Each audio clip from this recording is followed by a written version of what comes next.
మా ఆజామ్ ఇచ్చిన updates late అవ్వకూడదని చెప్పి ఆల్రెడీ కమ్యూనిటీ ట్యాబ్లో నిన్నే పెట్టేశాను 15 మంది ఎవరు కన్ఫర్మ్ కంటెస్టెంట్స్ లిస్ట్ అని. సో బట్ ఇప్పుడు వీడియో కూడా చేస్తున్నాను అనమాట. అండ్ ఈ 15 మంది కంటెస్టెంట్స్ని సెలెక్ట్ చేసే ప్రాసెస్లో చాలా గొడవలు అయ్యాయి. సో అభిజిత్కి ఒక అమ్మాయి తెగ నచ్చేసిందంట, ఆ అమ్మాయితో కూడా డ్యాన్స్ చేసేసారంట అభిజిత్. ఆ అమ్మాయి ఎవరనేది కూడా చూద్దాము. అండ్ ఆబ్వియస్లీ గొడవైన అమ్మాయి ఎవరు, అభిజిత్ తోటి గొడవైన అమ్మాయి ఎవరో కూడా చూద్దాము. అండ్ ఈ 15 మంది పేరులో మంచి ఇంట్రెస్టింగ్ నేమ్స్ కూడా ఉన్నాయి, మంచి టాలెంటెడ్ పర్సన్స్ కూడా ఉన్నారు. అండ్ సెలెక్ట్ చేసిన వాళ్ళు చాలా మంది నిజంగా ఈ 15 మంది గురించి చూసినప్పుడు కొంతమంది గురించి తెలియలేదు కానీ బట్ కొంతమంది గురించి తెలిసినప్పుడు నిజంగా మంచి టాలెంటెడ్ పర్సన్సే బిగ్ బాస్ లోకి పనికొస్తారు అనుకున్న వాళ్ళు కూడా ఉన్నారనమాట. సో వాళ్ళ గురించి మాట్లాడుకుందాం. So welcome to our channel. నా పేరు మహేష్ చంద్ర. సో మన ఛానల్ ఎవరైనా చూస్తుంటే సబ్స్క్రైబ్ చేసుకోండి. ఓకే, జెన్యూన్ రివ్యూస్ ఉంటాయి. సో ఫస్ట్ 15 మంది పేర్లు. ఈ 15 మందిని నెక్స్ట్ ఒక ముగ్గురు జడ్జెస్ 3-5 పంచుకుంటారు. వాళ్ళకి టాస్క్లు జరుగుతున్నాయంట, టాస్కుల్లో కూడా గొడవలు జరుగుతున్నాయంట. సో ఫైనల్ గా నేను చెప్పినట్టు 5 సెలెక్ట్ చేస్తారు. జడ్జెస్ ఒక్కొక్కరు సెలెక్ట్ చేస్తారు. మిగిలిన 12 మందిలో నుంచి ఇద్దరిని ఓటింగ్ ద్వారా ఆడియన్స్ ఎంచుకుంటారు అనమాట. సో ఫస్ట్ పేరు అనుషా రత్నం. సో వచ్చేసరికి తినకి యూట్యూబ్లో 33.7K సబ్స్క్రైబర్స్ కూడా ఉన్నారు. అండ్ ఈ అమ్మాయి SRH కి డై హార్ట్ ఫ్యాన్ అబ్బా. ఆరెంజ్ ఆర్మీ ఎవరైనా ఉంటే మీరు ఆ అమ్మాయిని విచ్చలవిడిగా అమ్మాయికి మీరు ప్రమోట్ చేయొచ్చు. ఆ రేంజ్ ఈ అమ్మాయి SRH కి బీభత్సమైన ఫ్యాన్ ఈ అమ్మాయి. అండ్ చిన్న మూవీ ప్రమోషన్స్ కూడా చేస్తుంటుంది, ఇంటర్వ్యూస్ కూడా ఇచ్చింది. అనుషా రత్నం, ఓకేనా. And next demon Pavan. So వచ్చేసరికి యూట్యూబర్, వెబ్ సిరీస్ లో కూడా చేస్తున్నారు, షార్ట్ ఫిల్మ్స్ లో చేస్తున్నారు, కొంచెం బోల్డ్ వెబ్ సిరీస్ లో కూడా యాక్ట్ చేస్తున్నాడు. నెక్స్ట్ దమ్ము శ్రీజ. సో ఈ అమ్మాయి తోటి వల్లే చాలా గొడవలు అయ్యాయంట. అంటే లైక్ అభిజిత్ కి ఈ అమ్మాయికి గొడవ అయిందంట. సో ఈ అమ్మాయికి అభిజిత్ స్టార్ ఇవ్వలేదు, మిగిలిన 2 స్టార్లు ఇచ్చారు, నవదీప్ బ్రో కానీ బిందు మాధవి కానీ స్టార్స్ ఇచ్చారంట. సో స్టార్స్ ఇచ్చినందుకు మేబీ ఇచ్చే ప్రాసెస్ లో నా బిందు మాధవి వర్సెస్ అభిజిత్ కూడా జరిగింది అంట. సో ఇద్దరు పులి వర్సెస్ ఆడపులి జరిగిందంట. దానికి కారణం దమ్ము శ్రీజ. అండ్ ఈ అమ్మాయి కూడా ఏదైనా ఉంటే కుల్లా మాట్లాడేస్తుంది. మరి ఎందుకు ఇంత నెగిటివ్ ఉందో ఈ అమ్మాయి పాపం అర్థం కావట్లేదు. చాలా మంది ఈ అమ్మాయి పేరు చెప్తే అసలు ఈ అమ్మాయి రాకూడదని కోరుకున్న వాళ్ళు కూడా చాలా మంది ఉన్నారు. బట్ ఈ అమ్మాయి 15 మెంబర్స్ లో ఈ అమ్మాయి సెలెక్ట్ అయింది. మోస్ట్లీ ఈ అమ్మాయి బిగ్ బాస్ హౌస్ లో ఉండే ఛాన్సెస్ చాలా గట్టిగా ఉన్నాయి. మేబీ నాకు తెలిసి బిందు మాధవి టీంలోకి ఈ అమ్మాయి వెళ్తే పక్కా బిందు మాధవి ఈ అమ్మాయిని సెలెక్ట్ చేసే అవకాశం కూడా చాలా గట్టిగా ఉంటుంది. ఓకేనా. మాస్క్ మ్యాన్ హృదయ్ అంట. సో మాస్క్ మ్యాన్ హృదయ్ అని ఇన్స్టాగ్రామ్ లో కొట్టినా, యూట్యూబ్ లో కొడితే ఎవరెవడో మాస్కులు పెట్టుకొని ఏదేదో చేస్తున్నారు. సో నిజంగా ఒకడంటే ఒకరు కూడా దొరకలేదు. ఎవడో వచ్చారు ఏదో చేస్తారు. అమ్మాయిలు మాస్కులు పెట్టుకున్నారు, అబ్బాయిలు మాస్కులు పెట్టుకున్నారు, ఏదో పత్యాపారాలు చేస్తున్నారు. సో నాకు కరెక్ట్గా దొరకలేదు అనమాట. సో మాస్క్ మ్యాన్ హృదయ్ అంటే ఇతను క్రింజ్ క్యాండిడేటా వర్త్ క్యాండిడేటా అనేది తెలియదు. సో ఇప్పుడు దాకా నేను చెప్పిన 3 పేర్లలో అనుషా రత్నం అనే అమ్మాయి చూడడానికి కూడా చాలా బాగానే ఉంది. SRH die-hard fan. కొంచెం మాట్లాడేటప్పుడు కూడా అమ్మాయి కొంచెం మంచిగానే మాట్లాడుతుంది. అమ్మాయి ఇంటర్వ్యూస్ కూడా చూశాను, బాగానే మాట్లాడుతుంది. డెమాన్ పవన్. సో దీన్ని చాలా సాఫ్ట్గా కనిపించాడు ఇంటర్వ్యూస్లో, కానీ కొంచెం స్లోగా మాట్లాడుతున్నట్టు అనిపించాడు అనమాట. దమ్ము శ్రీజ ఈ అమ్మాయి గురించి ఎంత తక్కువ మాట్లాడితే మంచిది. మామూలుగా పోతే ఎర్రగా తీస్తుంది అసలు మాటల్లో. ఒప్ప ముందు మాట్లాడుద్ది అమ్మాయి, చాలా గట్టిగా మాట్లాడుద్ది. అది ఎటువంటి నేను చెప్పాను కదా, హౌస్లోకి వెళ్ళిన తర్వాత పెద్దగా ఎవరు ఏజ్ని బట్టి అందరూ ఈక్వల్ అయి ఉంటారు. సో ఏజ్ని బట్టి రెస్పెక్ట్ ఇస్తుంటారు. మన మీదకి వస్తే మనం తిరిగి మనం గట్టిగా మాట్లాడవచ్చు. సో అలాంటి క్యాండిడేట్ అనమాట ఈ దమ్ము శ్రీజ అనే అమ్మాయి. ఎక్కువ చెప్పాను అనుకుంటారు కానీ బట్ ఈ అమ్మాయి కంటెంట్ చూస్తే అలాగే అనిపించింది నాకు ఇన్స్టాగ్రామ్లో. Next dahlia. So gym coach. So తినని కూడా చాలా సెర్చ్ చేశాను, నాకు ఎక్కడ కనపడలేదు. సో ఫొటోస్ మేబీ వీడియో అయిపోయిన తర్వాత ఇంకొంచెం సెర్చ్ చేస్తాను, ఏమైనా కనిపిస్తే మీకు అక్కడ ఫోటో కూడా పెడతాను దాలియా గురించి. And next military Pavan Kalyan. ఇతను ఆర్మీ అంట. సో పవన్ కళ్యాణ్ అనే పర్సన్. సో అది కూడా దొరకలేదు. అండ్ సెలెక్ట్ చేసినప్పుడు కూడా చాలా గట్టిగా సెలెక్ట్ చేసినట్టున్నారు వేరియస్ ఫ్యాక్టర్స్లో. అంటే lawyer, doctor, actor, YouTuber, military man, athlete, gym person. So ఇలాగ సెలెక్ట్ చేసినట్టున్నారు. అండ్ మోస్ట్ ఇంపార్టెంట్ ఏంటంటే ఈ 15 మందిలో అమ్మాయిల్లో ఒక 2-3 అమ్మాయిలు మంచి కట్అవుట్లు, మంచి జిమ్ పర్సనాలిటీస్ ఉన్న అమ్మాయిలు ఉన్నారు. మేబీ నెక్స్ట్ ఇన్ ఫ్యూచర్ టాస్క్లకి ఉపయోగపడతారేమో అని చెప్పి ఇలాంటి వాళ్ళని సెలెక్ట్ చేసి ఉంటారు. ఒక 5 సెలెక్ట్ చేస్తున్నారంటే మెజారిటీ ఒక 3 అమ్మాయిలు 2 అబ్బాయిని సెలెక్ట్ చేస్తారని నేను అనుకుంటున్నా రేషియో. సో 3 అమ్మాయిలో కొంచెం గట్టిగా ఉండే అమ్మాయిలు ఒక 2 సెలెక్ట్ చేసినా కూడా టాస్కుల్లో ఖచ్చితంగా అంటే టాస్కుల వల్లే అబ్బాయిలు గెలుస్తున్నారు, అబ్బాయిలకి మెజారిటీ విన్ అవుతున్నారు. టాస్కులు గెలవడంతో అటెన్షన్ క్రియేట్ అవుతుంది, దాని తర్వాత విన్ అవుతున్నారు అనే ఏదైతే ఒక మిత్ ఉందో మేబీ దాన్ని బ్రేక్ చేసేదానికి. సో మేబీ అమ్మాయిలు కొంచెం గట్టిగా అమ్మాయిలు వచ్చారనుకో లోపలికి. ఆల్రెడీ పచ్చల పాప ఆల్రెడీ రెడీగా ఉంది అక్కడ, రమ్య మోక్ష. సో మరి ఇలాంటి వాళ్ళు కొంచెం గట్టిగా వెళ్ళారనుకోండి, చూడడానికి కూడా చాలా బాగుంటుంది కదా. సో అదనమాట సంగతి. And next Divya Nikhita veg fried momo. So తిను నిజంగా బిగ్ బాస్ హౌస్ లో ఉండాల్సిన పర్సన్ తినైతే మాత్రం. సో అందరు వెజ్ ఫ్రైడ్ మోమో అంటే ఎవరో అనుకున్నాను కానీ వన్స్ ఈ అమ్మాయి ఇన్స్టాగ్రామ్ ఓపెన్ చేసి చూసిన తర్వాత అరే మనం ఈ అమ్మాయిని ఫాలో అవుతున్నామా, మనం ఈ అమ్మాయి రివ్యూస్ కూడా చూస్తామంటే ఈ అమ్మాయి ఇన్స్టాగ్రామ్ లో రివ్యూస్ ఇస్తుంది, మూవీ రివ్యూస్. అంటే లైక్ 1-2 minutes లో మంచిగా రివ్యూ చెప్పేస్తుంది ఆ అమ్మాయి. చూడడానికి కూడా చాలా బాగుంటుంది, నీట్గా ఉంటుంది, మంచి ఎక్స్ప్రెసివ్ వాయిస్ ఈ అమ్మాయిది. So perfect for big boss house అనేది లేదా బిగ్ బాస్ కాన్సెప్ట్ అనేది నా నమ్మకం అనమాట. సో ఇన్స్టాగ్రామ్ లో కూడా మంచి ఫాలోవర్స్ ఉన్నారు, 1,19,000 ఫాలోవర్స్ ఉన్నారు. సో తిను కూడా మంచి ఛాన్స్ ఉంది తినికి కూడా బిగ్ బాస్ హౌస్ లోకి వెళ్ళడానికి. అండ్ తిను మాట్లాడే మాటలు అవ్వచ్చు, తిను అంటే ఒక 2-3 minutes లో రివ్యూ చెప్పగలిగే అమ్మాయి, ఎంత క్రిస్ప్ గా రివ్యూ చెప్పగలిగే అమ్మాయి. So maybe big boss house లో పాయింట్స్ పెట్టేటప్పుడు కానీ అంత లెంతీ ఆ కాన్వర్జేషన్స్ లో ఇంకెంత మంచిగా మాట్లాడుతుంది.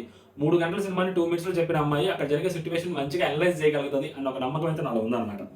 అండ్ నెక్స్ట్ మనీష్ అంట. సో తిని ఒక బిజినెస్ మ్యాన్, ఫోర్బ్స్ అండర్ 30లో తిరిగి ఒక ప్లేస్ ఉంది. తను యూకే రిటర్న్ అనమాట. జాబ్ అక్కడికి వెళ్ళి ఏదో సాధిద్దామని చెప్పి అనుకోని అక్కడ వెనక్కి వచ్చాడు పాపం జాబ్ లేక. సో ఇక్కడికి వచ్చిన తర్వాత తిని చాలా స్ట్రగుల్ అయ్యాడు ఏదో ఒక కంపెనీలో. సో తిన చేస్తూ సో ఇప్పుడు ఫోర్బ్స్ అండర్ 30లో తిని కూడా వన్ ఆఫ్ ద లైక్ దాంట్లో ఫోర్బ్స్ అండర్ 30లో తిని ఉన్నాడు అంటే తిను ఏ రేంజ్ లో తిని బిజినెస్ చేస్తుంటాడు అనేది. బట్ అన్ఫార్చునేట్లీ తనకి ఇన్స్టాగ్రామ్ లో ఫాలోవర్స్ లేదు, జస్ట్ 300 ఫాలోవర్స్ ఉన్నారు. మరి అంత పెద్ద బిజినెస్ మ్యాన్. సో 300 ఫాలోవర్స్ నిజంగా తిని కొనుక్కోవాలనుకుంటే ఒక 5,000 పడేస్తాను, 10,000 పడేస్తాను మంచి ఫాలోవర్స్ వస్తారు. బట్ అలాంటిది ఇతను అంత చాలా జెన్యూన్ గా 300 ఫాలోవర్స్ ఉంటే చాలు, అంటే జెన్యూన్ గా వచ్చే ఫాలోవర్స్ మీద ఇతను కాన్సన్ట్రేషన్ ఉన్న పెట్టుండాలి.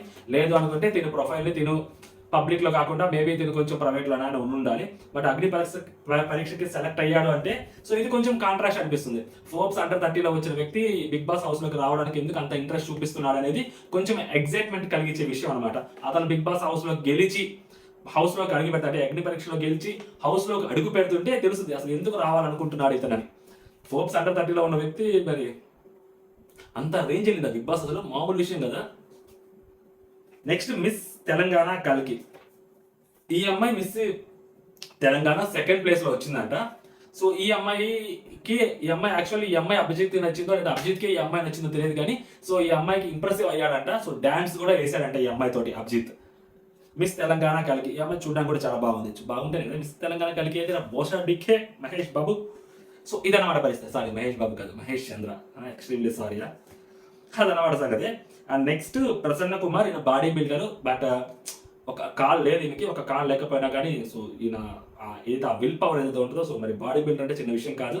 సుప్రీం సినిమాలో వాళ్ళు ఫిజికల్లీ హ్యాండిక్యాప్డ్ బాడీ బిల్డర్స్ ఎలా ఉంటారు, సో మేబీ సైమ్ కైండ్ అనుకోవచ్చు. బట్ మనకు కాల్ లేదు ఇతనికి, అయినా బాడీ బిల్డర్. సో మేబీ ఇతను కూడా అగ్ని పరీక్షకి సెలెక్ట్ అయ్యాడు. సో ఏ విధంగా సెలెక్ట్ చేశారు అనేది చాలా క్యూరియాసిటీగా ఉంది. అంటే లైక్ ఇతను ఒక బాడీ బిల్డర్, సో ఇతను బాడీ బిల్డర్ ఉన్నప్పుడు ఏ కేటగిరీ అంటే లైక్ ఇతను ఏం అడుగుంటారు, ఇతను ఏం సమాధానం చెప్పుంటారు, ఏ పర్స్పెక్టివ్ లో ఇతను సెలెక్ట్ చేస్తుంటారు అనేది కూడా నాకు ఒక చాలా క్యూరియాసిటీగా ఉంది ఇతను, ఎస్పెషల్లీ ఇతని గురించి. సో అందుకే అనమాట. నెక్స్ట్ వచ్చేసరికి ప్రియా శెట్టి. సో ఈ అమ్మాయి కూడా కామనర్. సో ఎక్కడ ఈ అమ్మాయి నాకు ఇన్స్టాగ్రామ్ అకౌంట్ లో ప్రియా శెట్టిని కొడితే చాలా మంది వచ్చారు. సో ఫోటో కూడా నాకు కనపలేదు, మేబీ కొంచెం సెర్చ్ చేస్తానే నా ఫోటో కనిపిస్తే మీకు ఇక్కడ చెప్తాను. చాలా మంది కొంతమంది కామనర్స్ కూడా ఉన్నారు. సో ఫర్ ఎగ్జాంపుల్ ఇంత ఫోర్బ్స్ అతను చెప్పారు, అతనికి 308 people ఫాలోవర్స్ ఉన్నారు. సో అతను కూడా కామనర్ కిందకే వస్తాడు. అతని లైఫ్ లో అతను ఎంత సాధించినా కూడా బట్ ఇన్స్టాగ్రామ్ లోనో యూట్యూబ్ లోనో అతను ఒక పాపులర్ కానప్పుడు అతను ఎవరికి ఎప్పటికీ పాపులర్ కాలేడు కాబట్టి సో ఖచ్చితంగా అతను కూడా కామనర్ కింద తీసుకోవచ్చు. ప్రశాంత్ లాయర్. సో ఇతను కూడా మరి తెలియదు. సో మేబీ లాయర్ అంటే ఎంతో కొంత ఇన్ఫ్లుయెన్స్ ఉంటుంది ఖచ్చితంగా. చూద్దాం మరి ఇతను ఏం చేస్తాడు ఏంటనేది. లాయర్లు కూడా బిగ్ బాస్ హౌస్ లోకి వెళ్తున్నారు అంటే కొంత వరకు జర్నలిస్టులు యాంకర్లు వెళ్ళారు, ఇప్పుడు లాయర్లు కూడా వెళ్తున్నారు. శుభశ్రీ కూడా లాయర్ కదా. ఓకే, ఈసారి డాక్టర్ ఎవరు కనిపించట్లేదు కామన్ మ్యాన్ లో. నెక్స్ట్ శ్రేయ బ్యాంగ్లూ. సో ఈ అమ్మాయి వచ్చేసరికి యంగేజ్ అనమాట. సో 21 or 19 ఈ అమ్మాయి ఏజ్. సో అంత చిన్న అమ్మాయి సెలెక్ట్ అయింది బిగ్ బాస్ హౌస్ లోకి. అప్పట్లో దీప్తి సునైనా అంత చిన్నపిల్లప్పుడు వెళ్ళిందో మేబీ ఆ రేంజ్ అనమాట ఈ అమ్మాయి. బట్ ఈ అమ్మాయి సెలబ్రిటీ హోదాలో కాకుండా కామనర్స్ కేటగిరీలో వెళ్తుంది కాబట్టి సో అంత మందిని దాటుకొచ్చి 200, 100, 30, 40, 15 మందికి వచ్చింది కాబట్టి ఈ అమ్మాయి ఇక్కడి నుంచి బిగ్ బాస్ హౌస్ లోకి వెళ్తే సో ఈ అమ్మాయికి నిజంగా అంత లైక్ దీప్తి సునైనా అంత క్రింజ్ కాదు అని నమ్ముతున్నాను. దీప్తి సునైనా అవ్వచ్చు, లేకుంటే ఇంకా తర్వాత వచ్చిన ఎవరైనా అలాంటి కేటగిరీలో ఇంత చిన్న అమ్మాయి అంత క్యూట్ గా మాట్లాడుతుందా లేదా అని పక్కన పెడితే అంతమంది దాటుకొచ్చిందంటే ఈ అమ్మాయికి ఎంతో కొంత టాలెంట్ ఉంటుంది ఖచ్చితంగా. ఈ అమ్మాయిలో ఆ టాలెంట్ ఉండబట్టే ఇంతవరకు వచ్చింది కాబట్టి సో ఖచ్చితంగా ఈ అమ్మాయి బిగ్ బాస్ హౌస్ లోకి వెళ్తే సో మరి అంత క్రింజ్గా ఉండదు, చిన్నపిల్లైనా కానీ ఒక మెచ్యూర్ గా బిహేవ్ చేస్తుందన్న నమ్మకం అలా ఉంది. అంటే ఇంతమంది దాటుకొచ్చింది కాబట్టి. ఈ అమ్మాయి ఎవరు మనకి తెలియదా. నెక్స్ట్ వచ్చేసరికి శ్వేతా శెట్టి. సో ఈమె యూకే నుంచి వచ్చిందంట. ఈమె కూడా బాడీ బిల్డర్. సో ఈమె కూడా యూకే నుంచి వచ్చింది. సో ఈ ప్రోగ్రామ్ లో అగ్ని పరీక్షలో ఈమె కూడా సెలెక్ట్ అయింది. సో చాలా అంటే లైక్ ఉమెన్ ఎంపవర్మెంట్ అమ్మాయిలు ఎక్కువ మంది వచ్చారు. మేబీ బికాస్ ఆఫ్ బిందు మాదిగా అయి ఉంటుంది నాకు తెలిసి. ఇంతమంది చాలా మంది అమ్మాయిని సెలెక్ట్ చేశారు. అంటే లైక్ వాళ్ళకేమి టార్గెట్ ఇచ్చుంటారు లేదా అది ఇచ్చుంటారు బిగ్ బాస్ టీం, అంటే ఇంతమంది అమ్మాయిలు సెలెక్ట్ చేయాలి, ఇంతమంది అబ్బాయిలు సెలెక్ట్ చేయాలని. సో అలాంటి లేనప్పుడు అమ్మాయిలు ఒక అమ్మాయిని జడ్జి పెట్టడం వల్ల మేబీ ఇంతమంది అమ్మాయిలు సెలెక్ట్ చేసి ఉండొచ్చు. సెలెక్ట్ అయిన అమ్మాయిలు కూడా చాలా గట్టిగా మాట్లాడే అమ్మాయిలే, అంటే తెలిసినంత వరకు అనుష రత్నం అవ్వచ్చు, లేకుంటే దమ్ము శ్రీజ అవ్వచ్చు, దివ్యా నిఖిత అవ్వచ్చు, మిస్ తెలంగాణ కల్కి అవ్వచ్చు, ఇప్పుడు ఈ శ్వేతా శెట్టి. సో సో వీళ్ళందరూ కూడా పర్సనాలిటీ వైజ్ కానీ లేకుంటే వాళ్ళ యాటిట్యూడ్ వైజ్ కానీ మనకి ఇన్స్టాగ్రామ్లో చూసిన దాన్ని బట్టి, యూట్యూబ్లో చూసిన దాన్ని బట్టి వీళ్ళు మంచి కంటెంట్ ఇవ్వగలిగే వాళ్ళే సెలెక్ట్ చేశారు. సో మేబీ బిందు మాధవి ఏదైతే సెలెక్ట్ చేసి ఉండొచ్చు గట్టిగా అమ్మాయిలు అని చెప్పి అర్థమవుతుంది ఇక్కడ. ఓకే, నెక్స్ట్ షాకీ బంట. సో తను కూడా యూట్యూబర్. సో తను కూడా సెలెక్ట్ అయ్యారు. మొత్తం మీద 15 మంది సెలెక్ట్ అయ్యారు. అమ్మాయిలు ఎంతమంది సెలెక్ట్ అయ్యారు? 1 2 3 4 5 6 7 8. Women empowerment. అమ్మాయిలు 8 మంది సెలెక్ట్ అయ్యారు. 7 మెంబర్స్ అబ్బాయిలు. మొత్తానికి బిందు మాధవి కూర్చోబెట్టడం వల్ల లైక్ గట్టిగా సెలెక్ట్ అయ్యారు. ఆబ్వియస్లీ అబ్బాయిలు కూడా సపోర్ట్ చేయాలి, నవదీప్ కానీ లేకపోతే అభిజిత్ కానీ సపోర్ట్ చేసి ఉండొచ్చు. బట్ ఈ అమ్మాయిల్లో ఒక 4 అమ్మాయిల్లో నాకు ఎందుకో బిందు మాధవే కనిపిస్తుంది. ఆ బిందు మాధవి టేస్ట్ కనిపిస్తుంది నాకు. శ్రీజ అవ్వచ్చు, లేకుంటే ఆ దివ్య నిఖిత ఎస్పెషల్లీ, అండ్ ఈ శ్వేతా శెట్టి, అనుష రత్నం. సో ఈ 4 అమ్మాయిల్లో మేబీ 8 మంది అమ్మాయిల్లో ఈ 4 అమ్మాయిల ఫేస్ మనం చూసాం కాబట్టి ఎందుకో ఆ బిందు మాధవి టేస్ట్కి తగ్గట్టే ఉన్నారు ఎవరు అనిపిస్తుంది నాకు వీళ్ళు. లేకుంటే అభిజిత్ తోటి అదే బిందు మాధవి ఫైట్ చేసి మరి దమ్ము శ్రీజాని తీసుకుంది అంటే సో అర్థమవుతుంది బిందు మాధవి ఇది అక్కడ కనిపిస్తుంది. లైక్ అమ్మాయి రిజంబ్లెన్స్ అక్కడ కనిపిస్తా ఉంది ఈ 4 అమ్మాయిల్లో. సో అదనమాట సంగతి. సో వీళ్ళ గురించి అది. సో మీకు వీళ్ళలో ఇంట్రెస్టింగ్ నేమ్స్ ఏమనిపించాయి అనేది కామెంట్ చేయండి. ఫేస్ చూసైనా కామెంట్ చేయండి. అట్లీస్ట్ కలరింగ్ ఉంటుంది సార్ బిగ్ బాస్ లో, ఏ మాటకి అన్నమాట. అంతవరకు మెచ్చుకోవచ్చు బిగ్ బాస్ టీమ్ని. అంటే డిసప్పాయింట్మెంట్ లేకుండా బిగ్ బాస్ టీం వాళ్ళు ట్రై చేస్తున్నారు చూసా, అది బాగా నచ్చింది నాకు. అది ఈ కామనర్స్ లో కూడా ఎక్కడ కాంప్రమైజ్ అవ్వకుండా మంచి వాళ్ళు సెలెక్ట్ చేశారేమో అని నమ్మకం నాకు అనిపిస్తుంది. లైక్ అంటే ఎవరైతే ఆ బాడీ బిల్డర్ ఉన్నాడో, సో ఆయనకి కాలు లేకపోయినా కూడా ఆర్టిఫిషియల్ లెగ్ తోటి ఆయన ఉన్నప్పుడు కూడా ఆయన బిగ్ బాస్ హౌస్ లో టాస్క్లు ఆడాలి, అంత జరగాలి అన్నప్పుడు ఖచ్చితంగా అంటే అతని విల్ పవర్ తోటి ఆయన అంత బాడీ బిల్డ్ చేసినప్పుడు ఆ లోపల అంతంత చిన్న టాస్క్లు ఆడలేరా అని ఆలోచించి ఆ 3 జడ్జెస్ అతన్ని సెలెక్ట్ చేశారు అంటే సో లైక్ మంచి టీంనే సెలెక్ట్ చేశారని నమ్మకం ఉంటుంది. అంటే ఆ ఒక్క పర్సన్ని వాళ్ళు ఆలోచించిన విధానాన్ని అనలైజ్ చేస్తేనే సో ఓకే వీళ్ళలో మరీ అంత క్రింజ్ ఉండరు, కొంచెం మంచి కంటెస్టెంట్స్నే లైక్ 15 మెంబర్స్ని సెలెక్ట్ చేసి ఉంటారని నమ్మకం అయితే కలుగుతుంది. మీరేమంటారు అనేది కామెంట్ చేయండి. అంటే జై హింద్, మన ఛానల్ సబ్స్క్రైబ్ చేసుకుంటామండి.